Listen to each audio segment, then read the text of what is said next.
లక్ష కోట్ల కాళేశ్వరం ప్రాజెక్టులో భారీ అవినీతి జరిగిందని అన్నారు మంత్రి ఉత్తమ్ కుమార్ రెడ్డి. మేడిగడ్డలో మంత్రులు ఉత్తమ్ కుమార్ రెడ్డి, శ్రీధర్ రెడ్డి, పొంగులేటి, కోమటిరెడ్డి వెంకటరెడ్డి, పొన్నం ప్రభాకర్లు పర్యటిస్తున్నారు. మేడిగడ్డ నిర్మాణంపై అధికారులు రూపొందించిన పవర్ పాయింట్ ప్రెజెంటేషన్ను పరిశీలించారు. ఈ నేపథ్యంలోనే మేడిగడ్డ పిల్లర్ల కుంగుబాటుపై మంత్రి ఉత్తమ్ ఆగ్రహం వ్యక్తం చేశారు.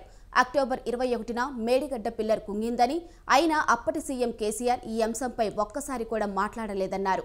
3 ఏళ్లలోనే ప్రాజెక్టు కుంగడం సిగ్గుచేటన్నారు. అన్ని విషయాలను త్వరలోనే నిర్ధారణ చేస్తామని చెప్పారు.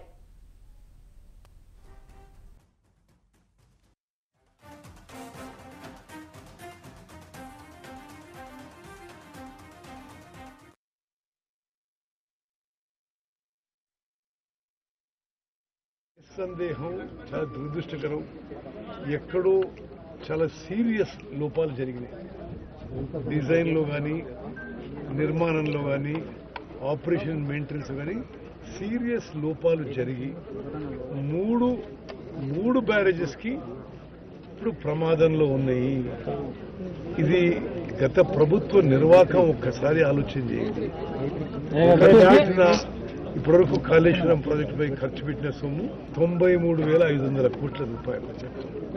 మన అందరి జీవితాలు బ్యాంకులలో తాకట్టు పెట్టి హై కాస్ట్ లోన్స్ తీసుకొచ్చి మరి ఇటువంటి ప్రాజెక్టులు నిర్మించిన వాళ్లపై ప్రజలు కూడా మరి మేడిగడ్డ బ్యారేజ్ కు సంబంధించి ఈ కట్టడాలు ఏ విధంగా జరిగినాయి, ఎందుకు కుంగిపోవటం జరిగింది, భారీ వర్షాల వల్ల పంప్ హౌస్ మునిగిపోవటం, అన్నారం బ్యారేజ్ కు సంబంధించి బుడగలు రావటం, సుందిల్ల బ్యారేజ్ కు సంబంధించి ఇంకో అంశం రావటం, ఈరోజు రాష్ట్ర ప్రజానికానికి సంబంధించిన సంపద సరియైన విధానంలో ఖర్చు చేయటం జరిగిందో లేదా అని తెలుసుకునే ప్రయత్న భాగంలోనే ఇక్కడ పనిచేస్తా ఉన్న ఎస్సీలు, ఈలు, ఈఎన్సీలు, ఇక్కడ పనిచేస్తా ఉన్న కలెక్టరు, ఎస్పీ, మాకెవరిపైన వ్యక్తిగత ద్వేషాలు లేవు. సాంకేతిక పరంగా నిజంగా ఎక్కడా లోపం జరిగిందో స్పష్టంగా సుస్పష్టంగా ప్రజలకు తెలియజేసే ప్రయత్నంలో మీరు ఉంది నడిపియండి.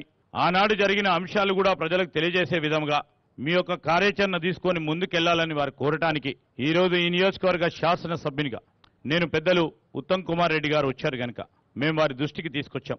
అసలు తొమ్మిడిగడ్డ దగ్గర మీరు కట్టడానికి అప్పుడున్న గవర్నమెంట్ లో సబ్మిట్ చేసేది 3,000 ఎకరాలు చిల్లరనే. అప్పుడు కన్విన్స్ చేసేదానికి అవకాశాలు ఉండే. ఫడ్నవీస్ గారు ముఖ్యమంత్రిగా ఉండే, అంతకుముందు ఆయన ఎగనైజ్ చేసినప్పుడు ఆపోజిషన్ లీడర్ ఉండే.